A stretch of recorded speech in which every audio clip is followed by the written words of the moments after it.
नमस्कार साथियों और मेरे प्रिय विद्यार्थियों, मैं पवन कुमार बुर्डक हमारे YouTube चैनल और आज की क्लास में आपका बहुत बहुत स्वागत और हार्दिक अभिनंदन करता हूं।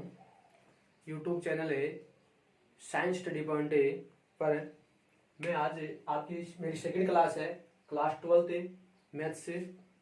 टॉपिक अपना चल रहा था मैट्रिक्स आयु। आज अपन किसी वीडियो में बात करेंगे मैट्रिक्स के मैथमेटिकल रूप की। अपने फर्स्ट वीडियो में जो पढ़ा था वो बेसिक रूप पढ़ा था, मैट्रिक्स क्या होती है उसके बारे में आपको मैंने नॉर्मल जानकारी दी थी। अब जो मैट्रिक्स है उस मैट्रिक्स को अपने मैथमेटिकल रूप में उसकी डेफिनेशन है, उसके कॉन्सेप्ट्स हैं, वो पढ़ेंगे अपन। तो सबसे पहले अपन स्टार्ट करेंगे आज व्यापक रूप।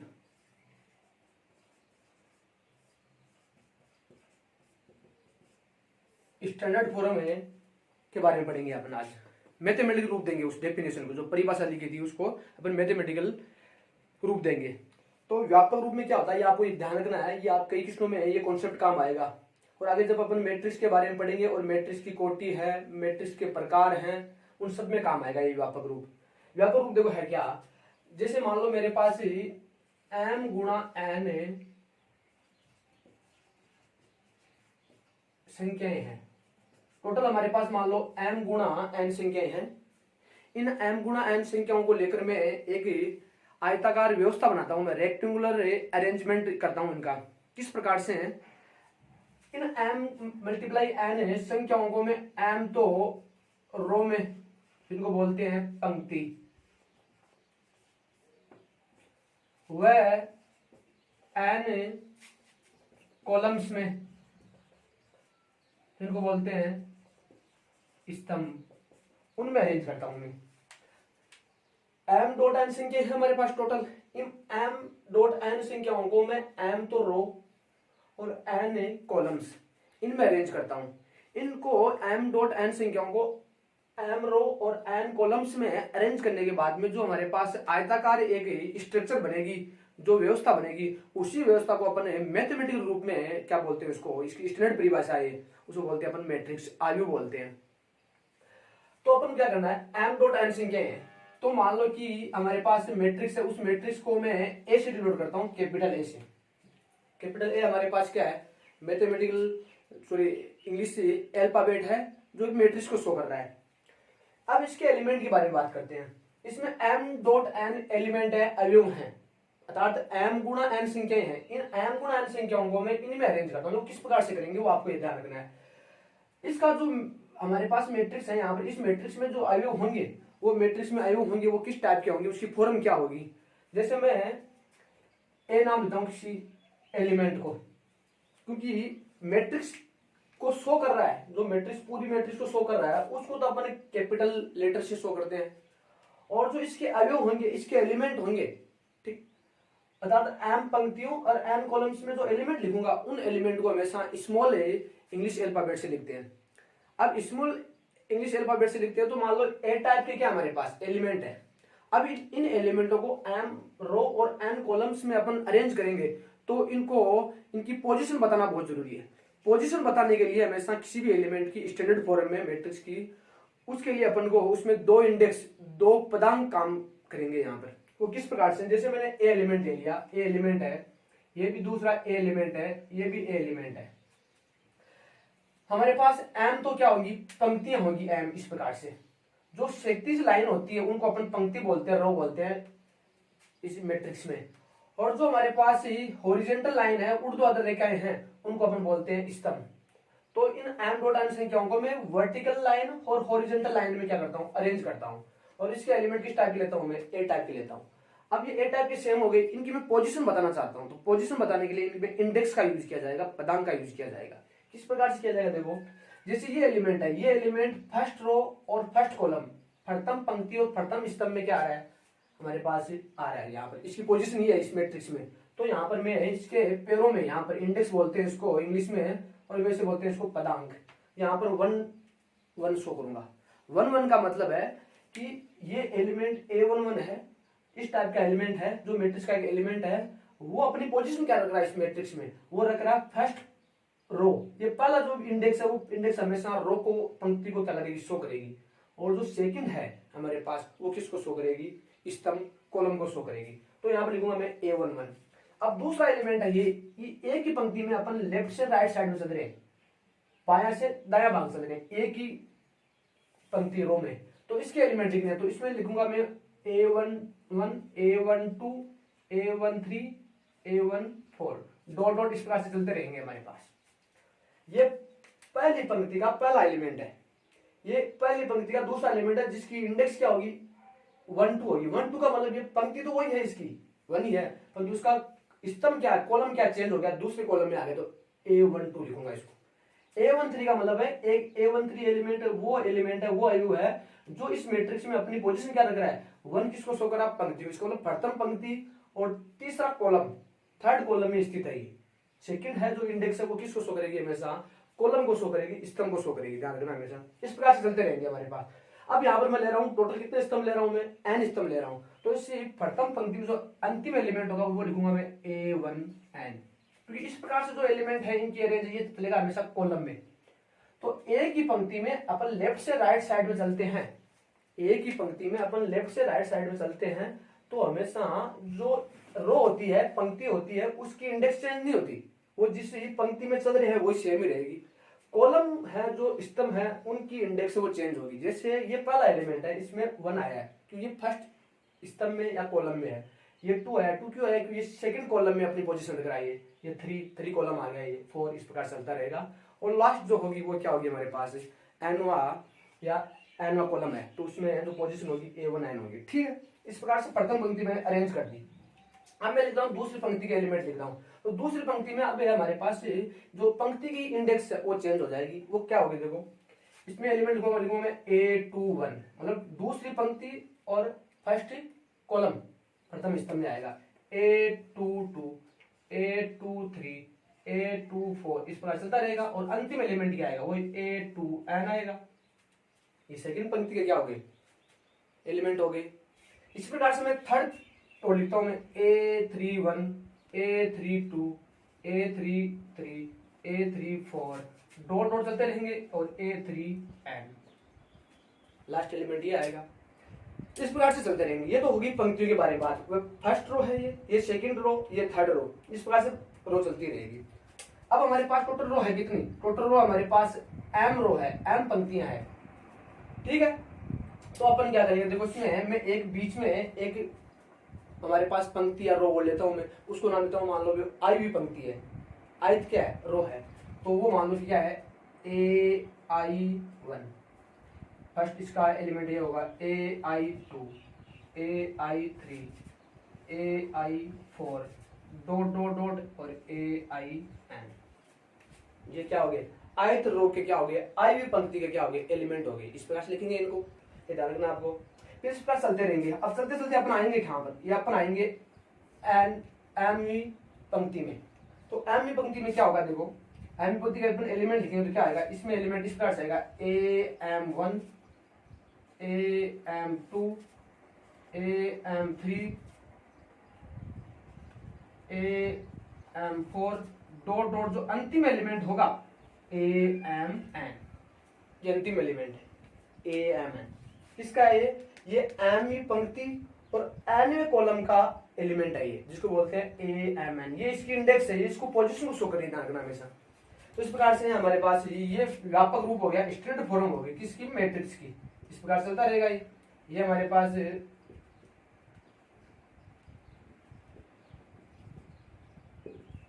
इस प्रकार चलता है, ये हमारे पास स्टैंडर्ड फॉर्म है। ये तो एलिमेंटों का अरेंजमेंट हो गया, सब एलिमेंटों का। एलिमेंट टोटल कितने हैं इसमें, अगर m रो है और n क्या है, कॉलम है, तो m डॉट n टोटल अवयव होंगे m गुणा n, अर्थात अपने m डॉट n अर्थात m गुणा n संख्या लिए अपने नंबर्स लिए, उनको मैंने अरेंज कर दिया इस प्रकार से। अब अपन को इसको मान लो मैं बड़े ब्रैकेट्स में बंद कर देता हूं इसी अरेंजमेंट को। तो ये स्ट्रक्चर जो आपके सामने दिखाई दे रही है, ये स्ट्रक्चर है। ये स्ट्रक्चर हमेशा क्या होगी, ये स्ट्रक्चर होगी एक मैट्रिक्स है, उस मैट्रिक्स का ये व्यापक रूप है, स्टैंडर्ड फॉर्म है।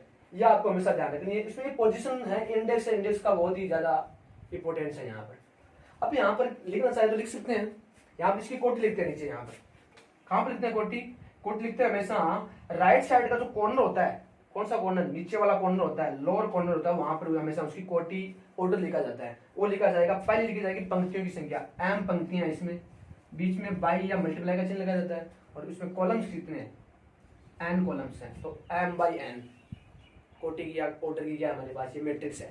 इसको व्यापक रूप में लिखा है अपने, ठीक है, व्यापक रूप हो गया ये। अब इसको ध्यान रखना है। अब इसको शॉर्ट रूप में देखो कैसे लिखते हैं। इसमें दो तीन चीजें ध्यान रखनी है आपको। एक तो मैं आपको यहाँ पर शो कर सकता हूँ, यहाँ पर ये एक बार क्या है, ये फर्स्ट रो है, ये क्या है, ये सेकेंड रो है, अर्थात द्वितीय पंक्ति है, ये क्या है, थर्ड रो है, तृतीय पंक्ति है। इस प्रकार चलती ये कौन सी है, ये ith रो है, मतलब आईवी पंक्ति है कह सकते हैं अपन। ये कौन सी पंक्ति है, ये पंक्ति है हमारे पास mth रो, जिसको बोलते हैं mv पंक्ति। ये पंक्तियों के बारे में बात होगी, ठीक है। जो वर्टिकल लाइन होगी वो हमेशा पंक्तियों को शो करेगी। इसी प्रकार से इस अरेंजमेंट में जो ये होती है, इस प्रकार से हॉरिजॉन्टल लाइन होती है, जो ऊर्ध्वाधर रेखाएं होती है, वो क्या होगी, हमेशा कॉलम्स होंगे। तो देखो ये हमारे पास, ये आप नीचे बात करना चाहो तो ये होगा हमारे पास फर्स्ट कॉलम होगा, ठीक है। ये क्या होगा, सेकंड कॉलम, अर्थात द्वितीय स्तंभ होगा। ये क्या होगा हमारे पास, थर्ड कॉलम के साथ इसको तृतीय स्तंभ है। इस प्रकार चलता रहेगा। और ये कौन सा आएगा, लास्ट वाला, ये होगा nth कॉलम, अर्थात इसको बोल दूंगा मैं nवा स्तंभ बोल सकता हूँ, इसको nवा स्तंभ है। अब इसमें एक चीज आपको ध्यान रखनी है हमेशा, कि मैं एक ही पंक्ति में जब लेफ्ट से राइट साइड में चलता हूँ, एक ही पंक्ति में बाएं से दाएं तरफ चलता हूँ, तो जो जिस पंक्ति में चल रहे हैं उस पंक्ति की इंडेक्स है वो चेंज नहीं होगी, वो सेम रहेगी। और चेंज क्या होगी, हमेशा हमेशा कॉलम या स्तंभ की इंडेक्स चेंज होगी। जैसे मैं फर्स्ट रो है, इस फर्स्ट रो में लेफ्ट से राइट साइड में चल रहा हूँ, तो 1 आ रहा है, यहाँ पर भी 1 है, यहाँ पर भी 1 है, यहाँ पर भी 1, सब में 1 है, अर्थात जो पंक्ति का इंडेक्स है वो चेंज नहीं होगा एक ही पंक्ति में। स्तंभ का इंडेक्स चेंज होगा, यहाँ पर 1 था, यहाँ पर कितना आ गया, 2 आ गया, यहाँ पर 3 आ गया, यहाँ 4 आ गया। इसका मतलब क्या है, एक ही पंक्ति में लेफ्ट से राइट साइड में चलने पर हमेशा पंक्ति की जो इंडेक्स होती है वो चेंज नहीं होती है, और हमेशा किसकी इंडेक्स चेंज होती है, कॉलम की, स्तंभ की इंडेक्स चेंज होगी। वही चीज यहाँ पर है। जब अपन है ऊपर से नीचे, अपर से डाउन चलते हैं, तो ध्यान रखना एक ही स्तंभ में, अब स्तंभ होगा इस प्रकार से, एक ही स्तंभ में चलते हैं तो हमेशा स्तंभ की जो इंडेक्स है, ये इंडेक्स चेंज कभी नहीं होती। जैसे 1 है, ये फर्स्ट कॉलम है, ये फर्स्ट कॉलम में चल रहे हैं अपन ऊपर से नीचे, तो ये 1 का 1 है, ये भी 1 है, ये भी 1 है, ये भी 1 है, सब में 1 है। ओनली फॉर चेंज क्या होगा, चेंज होगा फर्स्ट इंडेक्स, और फर्स्ट इंडेक्स किसकी है, पंक्ति की है, वो चेंज होगी। 1 से कितना हो गया, 2 हो गया, 3 हो गया, इस प्रकार से आई आ गई, फिर कितना आ गया, एम आ गया। इसका मतलब क्या है, इसका मतलब यह है कि स्तंभ में जब अपन ऊपर से नीचे चलते हैं तो उस स्तंभ की जो इंडेक्स होती है वो चेंज नहीं होती है, हमेशा किसी इंडेक्स चेंज होगी, रो की, पंक्ति की इंडेक्स चेंज होगी। फिर अपन बात करते हैं, यहाँ पर ये पंक्तियों के बारे में बात होगी। अब इंपॉर्टेंट चीज होती है यहाँ पर एक डायगोनल होती है, जिसको बोलते हैं विकर्ण। विकर्ण की बात करेंगे अपन, विकर्ण का मतलब क्या है, और डायगोनल की बात करेंगे। इसमें डायगोनल क्या होता है, डायगोनल के एलिमेंटों के बारे में बात करेंगे, और डायगोनल की बात करेंगे, विकर्ण की बात करेंगे। विकर्ण की बात करेंगे तो आप हमेशा ध्यान रखना, 2 टाइप की विकर्ण होती है वैसे, तो मोस्ट इंपोर्टेंट जो मेन विकर्ण होती है वो कौन सी होती है, वो होती है हमारे पास लेफ्ट साइड में जो अपर कॉर्नर है, उस कॉर्नर से अपन राइट साइड में जो लोअर कॉर्नर वहां तक चलते हैं, और जिन जिन एलिमेंटों की पंक्ति की इंडेक्स और स्तंभ की इंडेक्स क्या हो, सेम हो, वो होते हैं डायगोनल के एलिमेंट। जैसे फॉर एग्जाम्पल बात करूं, मान लो मैं A11, इसमें जो ये इंडेक्स है, ये दोनों की इंडेक्स सेम है, 1 1 है, ये एलिमेंट है, इस एलिमेंट में भी जो ये दोनों इंडेक्स हैं, पदांक है जिसको बोलते हैं, जो पोजीशन को शो कर रहे हैं, वो हमेशा पोजीशन को बताते हैं, वो दोनों सेम है। तो ये एलिमेंट किसके, ये डायगोनल के एलिमेंट है, ये हमारे पास एलिमेंट है। इस प्रकार से यहाँ पर आएगा एक, यहाँ पर आएगा एलिमेंट, यहाँ पर ये आएगा, यहाँ पर ए आई आएगा, ए या ए जे जे आएगा, और इसमें आई तो रो है, उसमें एक एलिमेंट और आएगा यहाँ पर, जिसमें आई और जे दोनों का मान क्या होगा, सेम होगा। इस प्रकार से एलिमेंट आएंगे, चलते रहेंगे। ये एलिमेंट होते हैं, ये एलिमेंट कहलाते हैं हमारे पास डायगोनल एलिमेंट, और इनको मिलाता हूँ मैं 1 by 1 ये इस प्रकार से, तो ये क्या बनती है, हमेशा विकर्ण बनती है। जिन एलिमेंटों की पंक्ति और स्तंभ की इंडेक्स होती है अगर वो सेम होती है तो वो हमारे पास एलिमेंट कहलाते हैं। हमेशा विकर्ण के एलिमेंट या विकर्ण के अवयव कहलाएंगे अर्थात डायगोनल के एलिमेंट कहलाएंगे। और उनको मैं जब 1 बाय 1 मिला देता हूँ तो इस प्रकार से जो एक लाइन बनती है यहाँ से लेकर अपर कॉर्नर से लोअर कॉर्नर तक, लेफ्ट से राइट साइड में जाने पर, तो वो होती है हमेशा डायगोनल विकर्ण होती है। अर्थात आई बराबर क्या होगा, ये होगा, विकर्ण के लिए होती है। आई किसको शो करती है हमेशा, आई हमेशा ये होती है रो की इंडेक्स होती है, और जे किसकी होती है हमेशा, कॉलम की। तो कॉलम की और रो की इंडेक्स बराबर होती है जिन एलिमेंटों के लिए। कुछ एलिमेंट ऐसे होंगे तो जिनकी क्या होगी हमारे पास आई और जे का मान सेम होगा, वो होते हैं हमारे पास डायगोनल एलिमेंट। ये चीज रही। अब इसी स्टैंडर्ड फॉर्म को शॉर्ट रूप में भी लिख सकते हैं अपन। तो देखो कैसे लिखते हैं। हमारे पास पूरी मैट्रिक्स को हमेशा आयु को हमेशा ए से शो करते हैं, कैपिटल लेटर से। हमारे पास ए की मैट्रिक्स है तो उसको हमेशा ए से लिखेंगे। तो अब क्या है हमारे पास यहाँ पर, इसको शॉर्ट रूप ऐसे लिखेंगे। जो इसके एलिमेंट है, सब एलिमेंट है, इन सब एलिमेंटों को जो लीड करते हुए एक एलिमेंट लिखा जाऊंगा, उसको लिखूंगा मैं ए आई जे। ये एलिमेंट है, सबको शो कर रहा है, ठीक है। ए आई जे है और यहाँ पर इसकी लिखी जाती है हमेशा कोटि एम गुणा एन। इसी स्टैंडर्ड फॉर्म को, इस इतने बड़े प्रारूप को, स्ट्रक्चर को लिखने का शॉर्ट तरीका ये है। ए बराबर ए आई जे और बराबर ब्रैकेट्स और एम गुणा, यहाँ पे कोटि लिखी जाएगी। जहां हमेशा ध्यान रखना, आई कहां से कहां वेरी करेगा, आई का मान कहां तक जाएगा वो इंपॉर्टेंट है, और जे का मान कहां तक जाएगा। आई हमेशा रो को शो करती है तो आई का मान जाएगा हमेशा 1 से लेकर 1 से स्टार्ट होगा, ठीक है, और 2 3 और डॉट डॉट कहां तक जाएगा, एम तक जाएगा। क्यों, एम आई क्या हमारे पास रो है, रो को शो कर रहा है। रो कितने हैं यहाँ पर, इसमें एम रो है तो एम तक जाएगा इसकी वैल्यू। तो आई की वैल्यू कहां से कहां वेरी करेगी, हमेशा लेकर 1 से लेकर एम तक। फिर जे की बात करूं मालूम है तो जे का मान भी 1 से लेकर कहां तक जाएगा वो इंपॉर्टेंट है। 1 से स्टार्ट होगा, 1 2 3 डॉट डॉट डॉट, एंड कहां होगा वो इंपॉर्टेंट है। एंड कहां होगा, जे हमेशा शो करता है स्तंभ को, कॉलम को। तो यहाँ पर अपने कितने लिए हैं, एन लिए हैं, तो यहाँ पर एन तक जाएगा।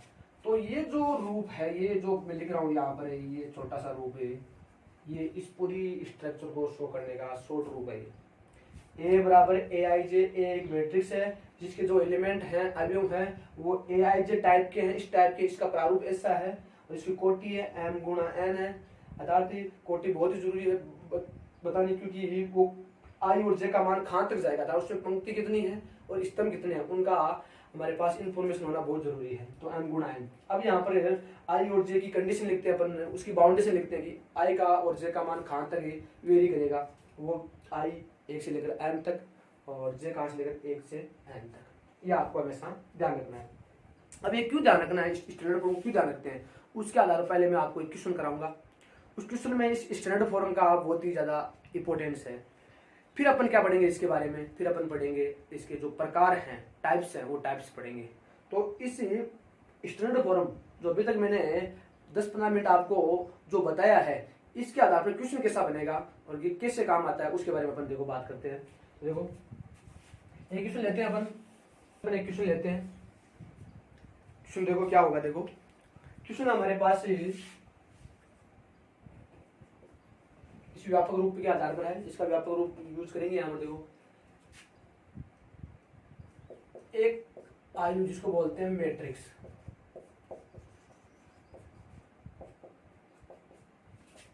एक याद कीजिए, find out A matrix A, याद कीजिए, जिसकी कोटि, विच ऑर्डर कितना हमारे पास है, जिसकी कोटि क्या रहेगी हमारे पास है, जिसकी कोटि मान लो 3 गुणा 2 है। कोटि बहुत जरूरी है, कोटि दी हुई है हमारे पास।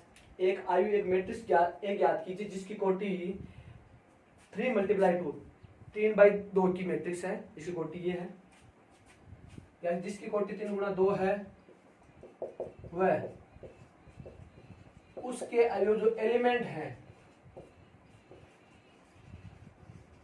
कुछ एलिमेंट डेफिनेशन है भाई क्या है हमारे पास, वो इंपोर्टेंट है। वो ये होगी ए आई जे टाइप के एलिमेंट होंगे, ठीक है। इसके डेफिनेशन है, जैसे अपन बात करते हैं फंक्शन के बारे में, फलन के बारे में, तो फलन में जो फलन कहाँ से कहाँ परिभाषित होता है, मतलब किस सेट से किस सेट में परिभाषित है, वो एक चीज इंपॉर्टेंट दी होती है। दूसरी बात, हमेशा फलन जो फंक्शन दिया गया है उसकी डेफिनेशन दी हुई होती है, तो वो यहाँ पर दिया हुआ होगा। एक मैट्रिक्स ज्ञात करनी है तो मैट्रिक्स ज्ञात करने के लिए हमेशा जानना दो चीजें होना बहुत जरूरी है। एक तो उसकी कोटि के बारे में, कोटि हमेशा क्या इंपॉर्टेंस देती है कि उसमें कितने तो रो होंगी और कितने क्या होंगे, कॉलम होंगे।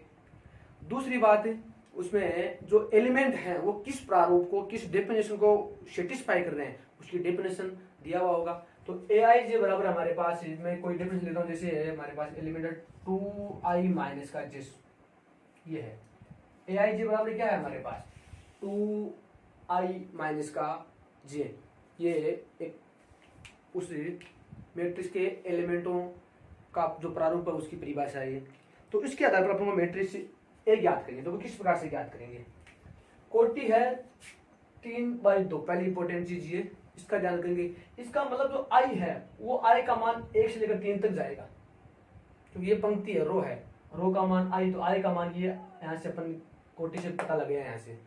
और जे का मान कितना है यहाँ पर 2 है। इसका मतलब क्या है, स्तंभ में उसमें कितने स्तंभ है मैट्रिक्स में, 2 स्तंभ है। इसका मतलब जे का मान कहाँ से कहाँ तक जाएगा, जे का मान 1 से लेकर 2 तक जाएगा। तो एक ऐसी मैं मैट्रिक्स लिखता हूँ, उसका व्यापक रूप लिखता हूँ, जिसमें पंक्तियां कितनी हो 3 हो और स्तंभ कितने हो 2, अर्थात जिसकी कोटि कितनी हो 3/2। तो उसका आपको व्यापक रूप लिखना है। तो देखो सबसे पहले अपन व्यापक रूप लिखेंगे इसका। तो हमारे पास मैट्रिक्स ए क्या होगी, देखो इसके अपन एन स्वर में सॉल्यूशन में ये लिख सकते हैं। ए बराबर क्या होगा, देखो ये लिखेंगे अपन A11 A12, 2 एलिमेंट आएंगे, प्रथम पंक्ति है ये, तो इसमें 2 स्तंभ है तो 2 एलिमेंट आएंगे। पंक्ति में हमेशा स्तंभ के बराबर क्या आते हैं, एलिमेंट आते हैं। तो यहाँ पर पंक्ति कितनी है, 3 पंक्ति है, तो प्रत्येक पंक्ति में इसमें स्तंभ कितने हैं, 2 हैं, तो प्रत्येक पंक्ति में एलिमेंट कितने होंगे, 2 होंगे। ये आपको चीज हमेशा ध्यान रखनी है। A21 A22 और A31 और A32, ये हमारे पास एक मैट्रिक्स है। इसको लिख दिया, इसको बड़े ब्रैकेट्स में बंद कर दिया, ठीक है। एनसीईआरटी बुक जो हिंदी मीडियम की बुक होती है उसमें हमेशा छोटा ब्रैकेट्स बड़ा ब्रैकेट्स यूज किया जाता है। कई स्टैंडर्ड बुक होती है उसमें छोटा ब्रैकेट्स भी यूज किया जाता है। कल मैंने बताया था वीडियो में, जो ये भी है इन दोनों की जगह ये डबल लाइन वाला और ये डबल लाइन वाला, ये भी, और इसके बीच में एलिमेंट लिख देते हैं, ये प्रारूप भी लिखा जाता है। तो वो स्टैंडर्ड की बुक में अलग अलग मिलेगा, आपको नॉर्मली आपको ये ध्यान रखना है, ठीक है। अब यहाँ पर इसकी कोटि लिखता हूँ मैं 3/2। दूसरी बात लिख सकता हूँ मैं यहाँ पर आई का मान कहाँ से कहाँ वेरी करेगा। आई हमेशा पंक्तियों से करते हैं। आई का मान 1 2 और 3, ये 3 एलिमेंट, 3 इसके आई के जो पॉसिबल वैल्यूज हैं, पॉसिबल मान है वो है यहाँ पर, क्योंकि आई रो को शो करते हैं, रो है यहाँ पर 3। जे क्या हमारे पास, जे है हमारे पास 1 और 2। जे का मान, जे क्या हमारे पास स्तंभ कॉलम है, उसका मान 1 और 2 होगा, क्योंकि हमारे पास स्तंभ कितने यहाँ पर 2 ही है। तो सबकी जानकारी होगी हमारे पास।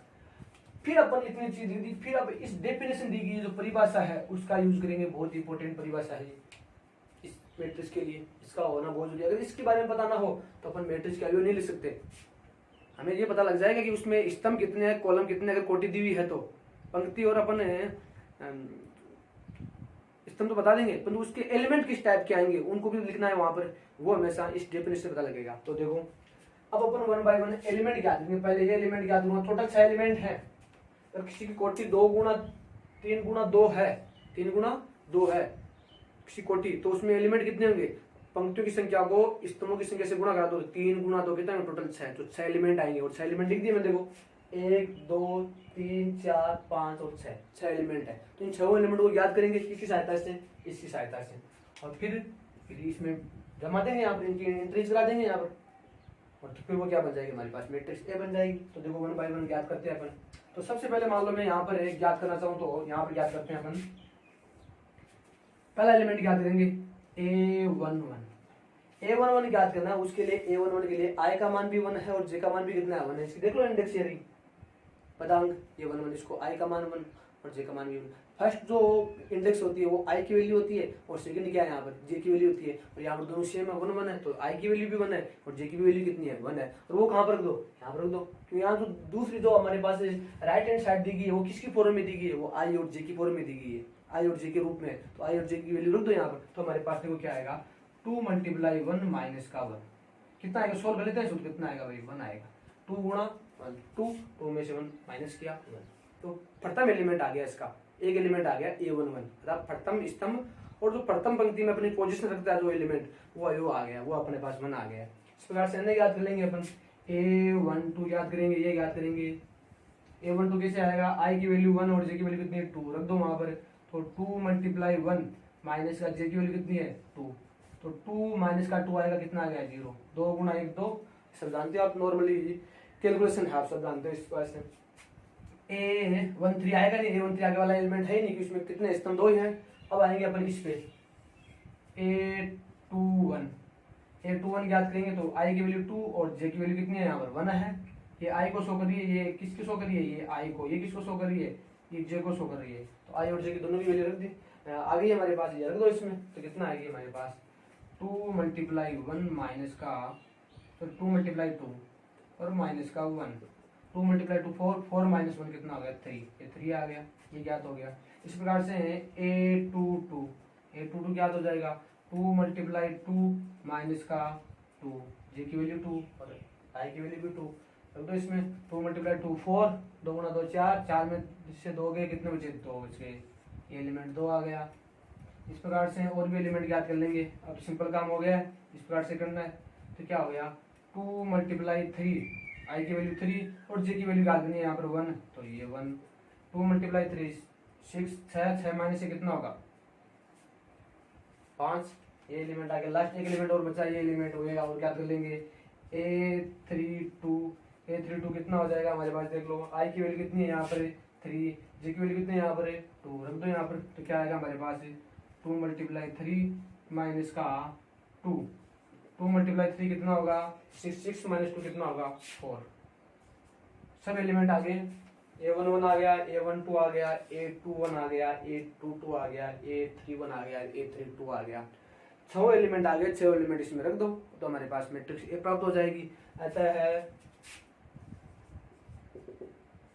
मैट्रिक्स ए, आयु ए है, क्या होगी वो बड़ा ब्रैकेट से, क्या होगा A1 है 1, फिर 0, दूसरा हमारे पास 3, ये एलिमेंट यहाँ लिख देंगे ना, ये A21 है, तो A22 कितना है 2, फिर हमारे पास ये कितना है 5 और ये कितना है 4, A31 5, A32 4 गुणा कर दिया, इसमें अरेंज कर दिया और यहाँ मैंने लिख दिया।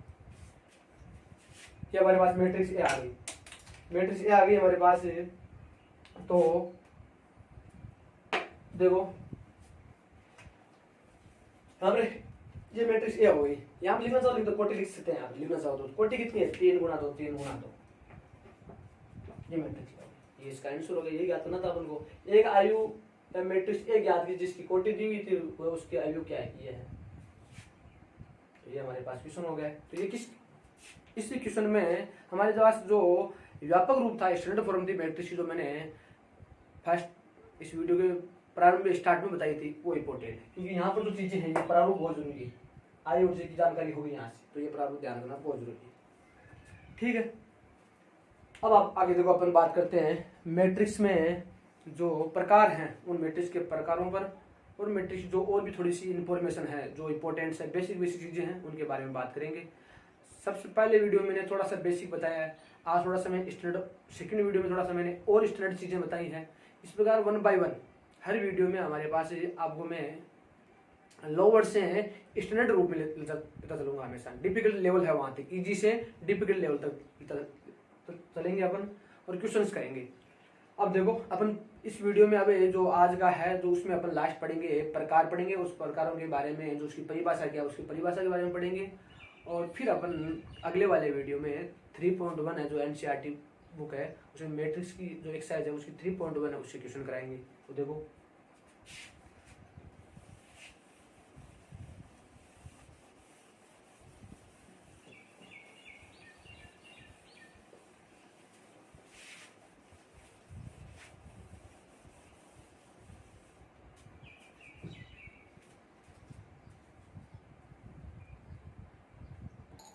अब अपन बात करते हैं जैसे आयु के प्रकार।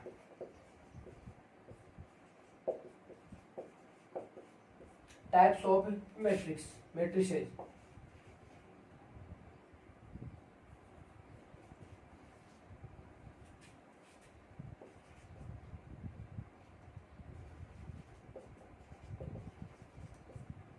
मैट्रिक्स या मैट्रिसेस का जो हिंदी नाम है वो आयु है और इसको मैट्रिक्स बोलते हैं।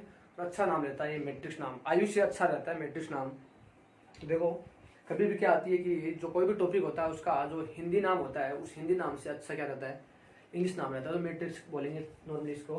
तो देखो आयु के प्रकार पढ़ते हैं अपन, आयु के प्रकार पढ़ते हैं तो किसके आधार पढ़ेंगे हमेशा, प्रकार हमेशा, आयु के प्रकार हमेशा डिपेंड करते हैं, ध्यान रखना हमेशा, जो रो और कॉलम है, जो पंक्ति और स्तंभ है, उनकी संख्याओं के आधार पर इनका अपन क्या पढ़ते हैं, क्लासिफिकेशन पढ़ते हैं, वर्गीकरण पढ़ते हैं इनका, जिसको बोलते हैं आयु के प्रकार। तो अभी इस टॉपिक, क्या टॉपिक है हमारे पास, आयु के प्रकार। तो सबसे पहले मैं ये बता देता हूँ, आपको बता दिया है कि टाइप्स किसके आधार पर पढ़ेंगे, पंक्तियों और स्तंभों की संख्या के आधार पर पढ़ेंगे क्लासिफिकेशन।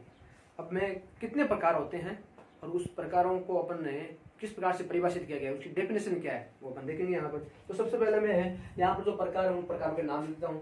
तो टोटल हमारे पास जो एनसीईआरटी की बुक है उस एनसीईआरटी की बुक में 7 प्रकार हैं।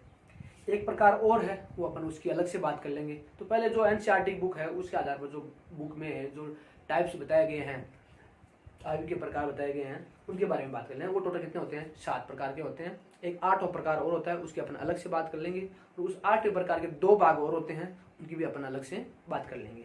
तो सबसे पहले अपन बात करते हैं फर्स्ट, इसका जो प्रकार है वो ध्यान रखना हमेशा, वो है पंक्ति आयु, इसको बोलते हैं रो मैट्रिक्स।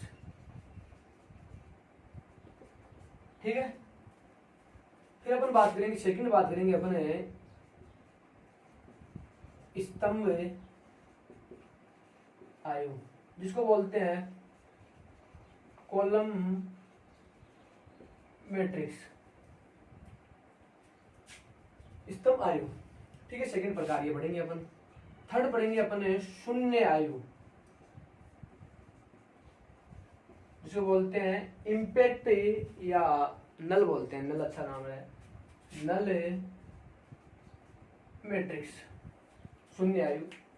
जिस प्रकार से इन मैट्रिक्स के नाम हैं उसी प्रकार से इनकी डेफिनेशन है, जिस प्रकार से इनके नाम रखे गए उसी के हिसाब से डेफिनेशन है। अब डेफिनेशन किस प्रकार से मैं बताऊंगा तो आपको नॉर्मल लग जाएगा, मतलब आधी से ज्यादा 50% जो डेफिनेशन है वो इनके जो नेम्स हैं, ठीक है, इनके नाम रखे गए उन नाम के आधार पर ही है।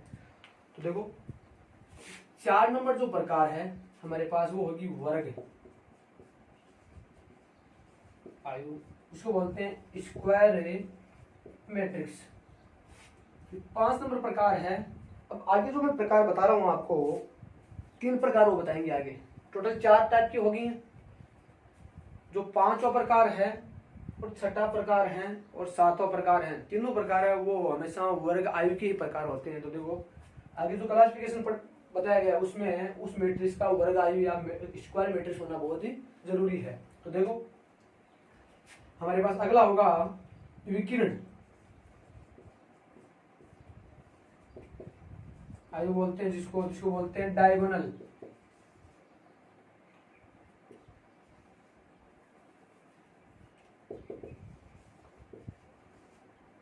डायगोनल मैट्रिक्स बोलते हैं जिसको। 6वां प्रकार है जिसको बोलते हैं अदिश आयु, आयु हिंदी में नाम बोलना थोड़ा सा क्या रहता है, अच्छा नहीं रहता, इसका स्केलर मैट्रिक्स बोलते हैं इसको। फिर इसका जो लास्ट प्रकार है, 7वां प्रकार पढ़ेंगे अपने, वो इसका प्रकार है जिसको बोलते हैं इकाई या तत्समक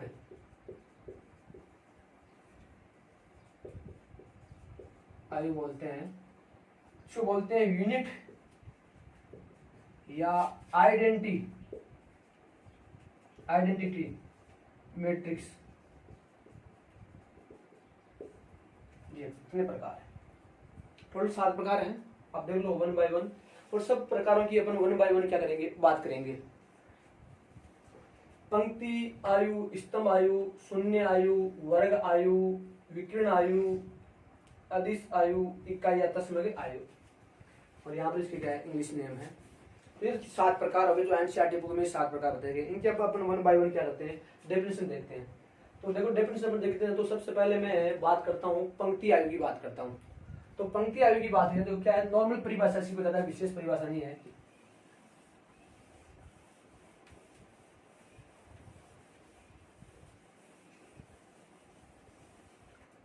वैसे जो मैट्रिक्स के जो टाइप्स हैं उन टाइप्स के बारे में एग्जाम में बहुत कम क्वेश्चन आने के चांस रहते हैं और इतने इंपॉर्टेंट भी नहीं है, परंतु किसी टॉपिक के बारे में अगर अपन को बेसिक आता हो, टॉपिक अपन को पूर्ण रूप से क्लियर करना हो, उसके सब डाउट क्लियर करने हो तो उसके टाइप से पढ़ना बहुत ही जरूरी है। तो अपन बात करते हैं पंक्ति आयु की। तो वह आयु या वह मैट्रिक्स है जिसमें पंक्ति है, तो पंक्ति का मतलब उसमें एक ही पंक्ति होगी। वह आयु जिसमें एक ही पंक्ति हो वह आयु क्या है, हमारे पास रो मैट्रिक्स या पंक्ति आयु है। ठीक है, नॉर्मल परिभाषा इसकी।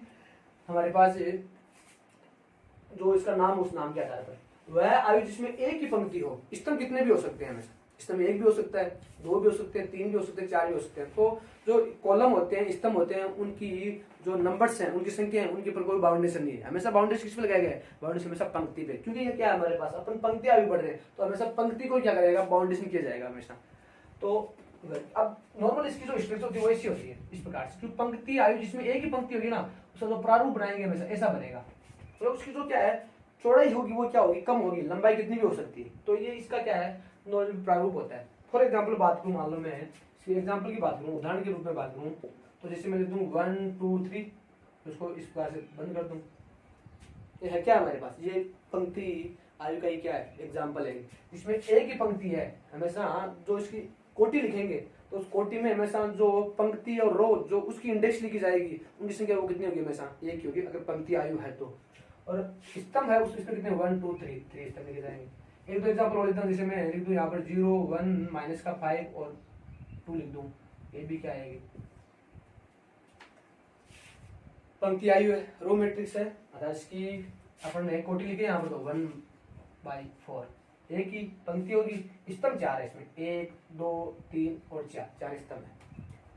तो जनरल रूप में बात करूं मैं हमेशा, तो जनरल रूप में हमेशा जो हमारे पास पंक्ति आयु होगी उसमें हमेशा पंक्ति क्या होगी, एक होगी। तो 1 गुणा n, 1 गुणा n, जो n गुणा n टाइप की, अर्थात जो हमारे पास जो मैट्रिक्स का जो व्यापक रूप था, स्टैंडर्ड फॉर्म थी, उस स्टैंडर्ड फॉर्म में मैं मान लो पंक्तियों की संख्या कितनी लेता हूँ, मैं एक लेता हूँ। तो उससे जो हमेशा मैट्रिक्स बनेगी वो क्या बनेगी, हमेशा पंक्ति मैट्रिक्स या हमारे पास रो मैट्रिक्स बनेगी। तो 1 गुणा n टाइप के क्या होते हैं, 1 गुणा n कोटि की जो कोई भी मैट्रिक्स होती है वो मैट्रिक्स हमेशा क्या होती है, रो मैट्रिक्स होगी। इस टाइप कोई भी कोटि हो, 1 गुणा n का मान कुछ भी हो सकता है, 1 2 3 4 5 6 7 कितना भी हो सकता है। ठीक है, तो कोटि जो। अब अपन बात करते हैं, सेकंड बात करते हैं अपन स्तंभ आयु की बात करते हैं। तो स्तंभ आयु अर्थात कॉलम मैट्रिक्स बोलते हैं इसको। सेम तो डेफिनेशन है ये इसकी, ऐसी कैसी हूबहू वैसी की वैसी, इसमें कोई विशेष नहीं है। वह मैट्रिक्स जिसमें एक ही स्तंभ हो वह क्या होती है, स्तंभ आयु या कॉलम मैट्रिक्स होती है। तो डेफिनेशन ले लोगे आप, क्या है, वह आयु जिसमें एक ही स्तंभ हो वह मैट्रिक्स या वह आयु क्या होगी हमारे पास, स्तंभ आयु या कॉलम मैट्रिक्स होगी। फॉर एग्जाम्पल मैं उदाहरण ले देता हूँ आपको,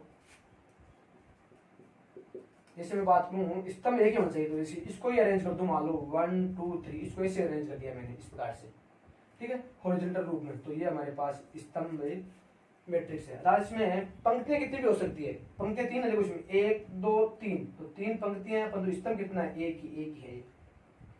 ठीक है, एक एग्जाम्पल और लेते हैं, मान लो इसको अरेंज कर दूं, मान लो मैं इस प्रकार से हॉरिजॉन्टल रूप में इसको इन चारों एलिमेंटों को मैं शेड कर दूं, तो ये हमारे पास जो विन्यास बन रहा है, जो स्ट्रक्चर बन रही है, और इसको मैं बड़े ब्रैकेट से बंद कर दिया, तो ये मैट्रिक्स कहलाएगी। मैट्रिक्स कौन सी होगी, किस टाइप की मैट्रिक्स होगी, स्तंभ आयु या कॉलम मैट्रिक्स के बारे में बात होगी। तो इसकी पंक्तियां कितनी है, 4 गुणा 1, 4/1 की मैट्रिक्स है। स्तंभ हमेशा एक होगा। तो ध्यान रखना हमेशा जो मैट्रिक्स कॉलम मैट्रिक्स है या स्तंभ आयु है उसकी कोटि होगी वो कितनी होगी, वो हमारे पास उसकी पंक्तियां कितनी भी हो सकती है। तो m गुणा n कोटि की जो भी मैट्रिक्स है, m गुणा n कोटि की जो भी मैट्रिक्स है, वो हमारे पास मैट्रिक्स या जो स्तंभ होगा वो क्या होगा, तो आयु होगी वो क्या होगी, स्तंभ आयु होगा या कॉलम मैट्रिक्स होगी। ठीक है, तो याद रखना हमेशा ये एक रहेगा, स्तंभ की इंडेक्स है वो हमेशा क्या रहेगी, एक रहेगी। तो ये दो टाइप हो गए। तो अपन जो टाइप्स पढ़े हैं उन टाइप्स में दो टाइप्स तो पढ़ लिए, अब आगे वाले टाइप है और जो और क्वेश्चंस हैं और कॉन्सेप्ट्स हैं उनकी अपने अगले वाले वीडियो में बात करेंगे। अगर हमारी जो क्लास है आपको पसंद आए, हमारा वीडियो अच्छा लगे तो आप हमारे चैनल को सब्सक्राइब जरूर कीजिए और लाइक भी कीजिए और बेल आइकन को दबाइए। और साथ में कमेंट बॉक्स में आप जो भी आप अपनी तरफ से कोई टॉपिक के बारे में पूछना चाहते हैं तो कमेंट बॉक्स में जो भी आपके जी में आ रहा है अपने भाई इस टॉपिक से संबंधित, मैथ से संबंधित, वो आप उस कमेंट में लिख सकते हैं और कमेंट के हिसाब से हम उसी हिसाब से आपको वीडियो और भी कोई कंटेंट है वो आपको प्रोवाइड कराते रहेंगे।